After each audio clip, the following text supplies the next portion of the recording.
వాళ్ళేదో పండగ చేది పెద్ద కత్తి అంటే ఒక భోగి అంత పొడుగు ఉండదు, దాన్ని ఒక వ్యాన్ మీద పెట్టారు, లేకపోతే ఒక స్థలంలో అది గిరగిరా తిరుగుతుంది. నేను దాన్ని స్టేటస్గా పెట్టి ఇది ఎందుకు పెట్టారు అని పెట్టాను. ఆన్సర్ ఇస్తారో ఎవరో మనలో అంత స్థాయిలో ఉండరో అని రెడీగా ఉండండి కోస్తాం. కింద పైన లేకపోతే రెండునా, అది అప్ టు దెమ్. వాళ్ళు సిద్ధంగా అయితే ఉన్నారు. ఎందుకంటే పాకిస్తాన్ పుట్టినప్పుడు 47 ఆగస్టు 13 వరకు పక్కపక్క ఇల్లుండే. ఇప్పుడు నువ్వు ఎలా అయితే ఫీల్ అవుతున్నావో, హైదరాబాద్లో అదేదో చపాతీలో పెట్టి షర్మాజా అంటారు, షవర్మా నా నాటుకు రాదు, అవి ఒక అతను ఎంత అమ్ముతారు అంటే ఒక్కోటి 150, ఇందులో నెక్స్ట్ లెవెల్ది 250 అని చెప్పాడు. చపాతీ మధ్యలో ఏం పెడతారు, ఏదో పెడతారు. ఓకే, ఏం నమ్ముతారు అని అడిగాడు. రమారమి ఒక 2000 3000 అమ్ముతాం.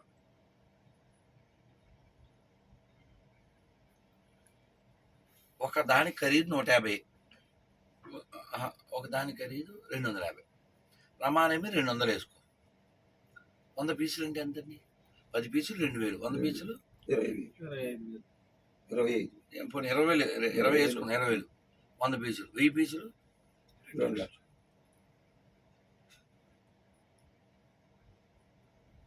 ఎన్ని లక్షలు? 2 లక్షలు. ఎన్ని పీసులు? 100 పీసులు. 1000 పీసులు. రోజుకి 2000 పీసులు, 4 లక్షలు. ఓకేనా? రమారమే అందాజుగా 10 రోజులకి ఎంత? 40 లక్షలు. 40 లక్షలు. నెలకెంత? 1,20,00,000. కోటి. పోనా 20 తీసినా ₹1,00,00,000. ఎవరు తింటున్నారు? అని వస్తాడని తెలిసి, ఇది పోస్తాడని తెలిసి తినే ఎదవలు ఎవరు అది చెప్పు? ఆడ అమ్మడం సరే, ఎందుకు మనమే నీకు ఉండాలి కదా. బర్గర్ వాటెవరికి నీకు ఉండాలి కదా. 1946 ఆగస్టు 13 బాగానే ఉన్నారు. వాడు అనౌన్స్మెంట్ చేయగలిగాడు. ఓచుకోత లక్షల మందిని. 47 ఆగస్టు ముందు ఆ అనౌన్స్మెంట్ 14 రాత్రి అయితే పాపం పారిపోయి వచ్చారు. పారిపోయి ఎక్కడ వచ్చారు? వచ్చిన వాళ్ళు ఎక్కడ బతికినిచ్చారు? బతకని దారిలో తినలేక చచ్చిపోయిన వాళ్ళు లక్షల మంది. వాళ్ళు కాక వీళ్ళ చేతిలో హతమైన వాళ్ళు, పందుల చేతిలో హతమైన వాళ్ళు 1 వీక్లో 6 లక్షల మంది, 4 నెలల్లో 22 లక్షల మంది. మీకు ఫోటోలు కావాలంటే నెట్లో కొట్టించోండి. ఇప్పటికి ఫోటోలు వచ్చారు. శవాలు వచ్చినాయి, మనుషులు కొంతమంది వచ్చారు. మీరు ఆ ఫోటోలు చూడండి. ఓ ఇల్లు, గోడ మీద పిడకలు ఉంటాయి, ఎడ్ల బండి ఉంటుంది, ఎడ్లుండు, అన్ని శవాలు, ఆ గోడల మీద అంతా రాబందులు. ఎడ్లు పిడకలు అవన్నీ ఎవరికి సంబంధించింది? హిందువులకు సంబంధించి. కేవలం ముష్టి పుస్తకం కోసం, ముష్టి మతం కోసం కనబడే వాళ్ళని, కనబడిన వాడు ఎవడో ఉన్నాడు అనుకుని లక్షల మందిని చంపేశారు. లక్షల మంది. Still it's going on. కాబట్టి ఈ భూమండలం అంతా ప్రశాంతంగా ఉండాలంటే ఆరేసుకోవాలి. ఏముండాలి? ధర్మం ఉండాలి. ఇప్పుడు మనం ఉన్న క్షేత్రం పేరేంటి? దానికి ఇంకో పేరేంటి? ధర్మక్షేత్రం. చెప్పండి నాన్న. ధర్మక్షేత్రే ధర్మక్షేత్రే కురుక్షేత్రే కురుక్షేత్రే సమవేత సమవేత యుత్సవ యుత్సవ మామక మామక పాండవాశ్చైవ పాండవైశ్చైవ కిమకుర్వత కిమకుర్వత సంజయ సంజయ. కాబట్టి ధర్మమా కురుక్షేత్రే ధర్మమాచరేత్ అంటారు. కురుక్షేత్రం ఎందుకు రావాలంట? ధర్మాన్ని ఆచరించడానికి రావాలంట.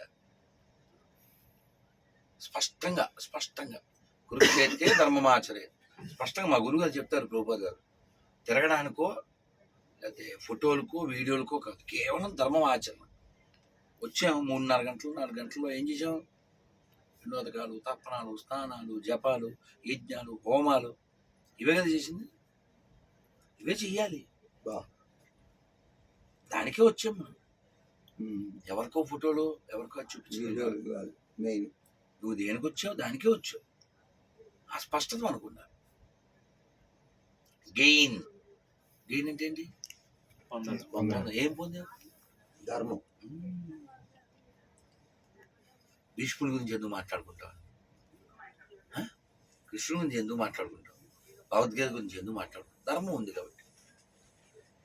బికాజ్ చెక్ చేయండి, ప్రపంచంలో వైలెన్స్ కానీ, వ్యభిచారం కానీ, లేకపోతే జోదం కానీ, ఇంకేమున్నారా అలాంటివి?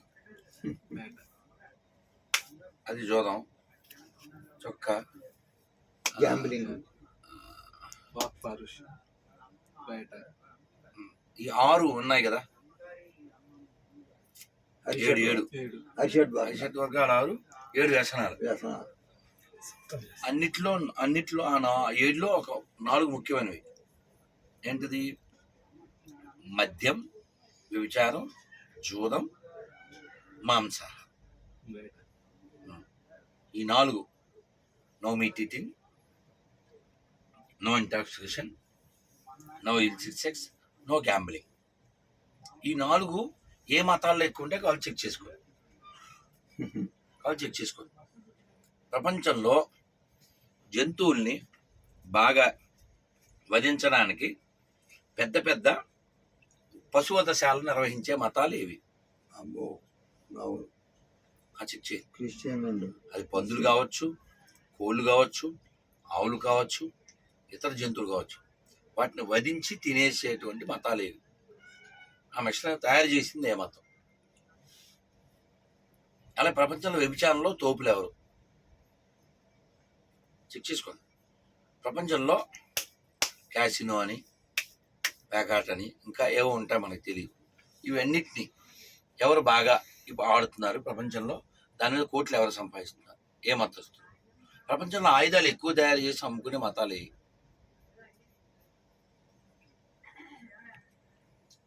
ప్రపంచం అని చెప్పండి. ఆ మతాలు ఏమిటి వెనకాల ఉన్నవి? అదేందా? కాబట్టి ప్రపంచం ప్రశాంతంగా ఉండాలంటే ప్రపంచానికి దిక్కు సనాతన ధర్మం మాత్రమే. సనాతన ధర్మం బాగుండాలంటే భారతదేశం బాగుండాలి. భారతదేశం బాగుండాలంటే హిందువులు బాగుండాలి. హిందువులు బాగుండాలంటే హిందువుల్లా ఉండాలి. ధర్మాచరణం చెయ్యాలి. అది మెయిన్. నువ్వేమి చేయవు, షో చేస్తావు. ఎవరికి ఉపకారం? ఆచరణ మాత్రమే రక్షిస్తుంది, ఉపన్యాసం కాదు. ఇది చూడండి, ఎవరన్నా కటువుగా మాట్లాడడం అనేది ఎవరైతే చేస్తారో వాళ్ళు ఆచరిస్తారు కాబట్టే కటుగా మాట్లాడగలుగుతారు. అంటే వాళ్ళ ఉద్దేశం ఏంటో కటుత్వం వెనకాల వాడు కూడా బాగుండాలి అనే మృదుత్వం ఉంది. అది కనపడదు. నడుస్తూ వస్తూ ఇది పడిపోయాడు అనుకోండి, అలాగే ఈ విదేశం తొందరగా, అది ప్రేమ ద్వేషమా? అది పడిపోయినందుకు బాధ ఉన్నప్పటికీ రైలు మిస్ అయిపోతాం, తొందర రావాలి లక్ష్యం. వాడి మీద ప్రేమ ఉండబట్టే అది చెడు. అయితే నువ్వు ఎక్కడే ఉండిపో, నాకు ఎందుకు మేము వెళ్తాం అంటాడు. అది ప్రేమ కాదుగా. అది ప్రేమ కాదుగా. కాబట్టి ప్రేమ ఉన్న చోటే కటుత్వం ఉంటుంది. ప్రేమ ఉన్న చోటే మందలింపు ఉంటుంది. ప్రేమ ఉన్న చోటే అరుపులు మెరుపులు ఉంటాయి. వదిలేస్తే ఉంటే కురుపులు ఉంటాయి. కాబట్టి ఈ దేశం బాగుండి తీరాలంటే హిందువులు బాగుండాలి. హిందువులు బాగుండాలంటే ధర్మాన్ని తెలుసుకుని ఆచరించాలి. ధర్మానికి కేంద్రం ఏంటి? దేవాలయాలు. కాబట్టి దేవాలయాలు హిందువుల చేతిలో ఉండాలి. దేవాలయాలు బయట లోపల రాయాలి. దేవాలయం సొమ్ము ఎవరైతే అక్రమంగా అనుభవిస్తున్నారో వారి 21 వంశాలు నశించిపోతాయి. ఇట్లు బృహన్నారదీపురం రాయండి. అంటే ఓన్లీ చెప్తే వింటం లేదు స్వామి. ఇప్పుడు దానికి గవర్నమెంట్ పరంగా క్రిమినల్ శిక్షలు కూడా ఉన్నాయి. కాదు, గవర్నమెంటే దొంగ అయితే దొంగ మనకు స్వేచ్ఛనిచ్చి మన దేవాలయాలు మనం నిర్వహించుకోండి అని స్వేచ్ఛనిస్తూ, ఒకవేళ ఎవరన్నా ఇలా దుర్మార్గంగా తిన్నారు దేవాలయం సొమ్ము వాడు కానీ, ఎవడండి? ధర్మం సొమ్ము కానీ అని చెప్తే సార్ శిక్షకు కూడా అర్హత ఉండేటట్లు ఉండాలి. నాన్న క్రిమినల్ యాక్షన్. అవును, రోజు బంగారు గుడ్డు పెడుతుంటే బాతుని ఎవరన్నా వదులుకుంటారా? అది తిరుపతి డబ్బు. చర్చి నుంచి మసీద్ నుంచి రూపాయి రాదు. ధర్మాత్మలు వస్తే అలా జరుగుతుందేమో అని ఆశిస్తున్నాం. ధర్మాత్ములు ఎలా వస్తారు? మా బాలభాస్కర్ చెప్తాడు, రాజుగారు ఒక్కడే యుద్ధం చేస్తే యుద్ధం అవ్వదు, సైనికులు కూడా యుద్ధం చేయాలి. అది అర్థమైందా? ఉమ్. మనకి బాగా చేస్తున్నారు గురువుగారు అనేవాళ్ళు, ఒక్క సెల్ఫీ గురువుగారు అనేవాళ్ళు, శాలువా గురువుగారు, దండ గురువుగారు. వీటి వల్ల ధర్మానికి ఉపకారం ఎలా జరుగుతుంది? నన్ను ఏం చేయమంటారు అనేవాళ్ళు పెరగాలి. అది నన్ను ఏం చేయమంటారు? ఈ ఒక్క ప్రశ్న ఇది పెరిగిందా ధర్మరక్షణ జరుగుతుంది. చూడండి చక్కగా వాళ్ళు వాళ్ళ మతం కోసం నడువుకు బెల్ట్ పెట్టుకుని చక్కగా అసలు ఒక విమానాన్ని గుద్దేసి అంటే మతం పట్ల ఎంత నిష్ట చూడండి. అవును. వాళ్ళ దగ్గర ఒక విమానాన్ని హైజాక్ చేసి దాంతో పెద్ద బిల్డింగ్ గుద్దేసి దాంతో కొన్ని వేల మందిని చంపొచ్చు అనే ఆలోచన, అది కూడా ఇంజనీరింగ్ చదివిన వాడికి వచ్చిందంటే that all credit goes to that book and that మతం. కాబట్టి అన్ని మతాలు సమానం అంటే చెప్పు తీసి కొడతారు, అబద్ధం కాబట్టి. నిరూపిస్తే 10 లక్షలు ఇస్తాం. ఇంకా బాల్ ఇన్ యువర్ కోర్ట్. జై శ్రీరామ్. జై శ్రీరామ్. స్వస్తి.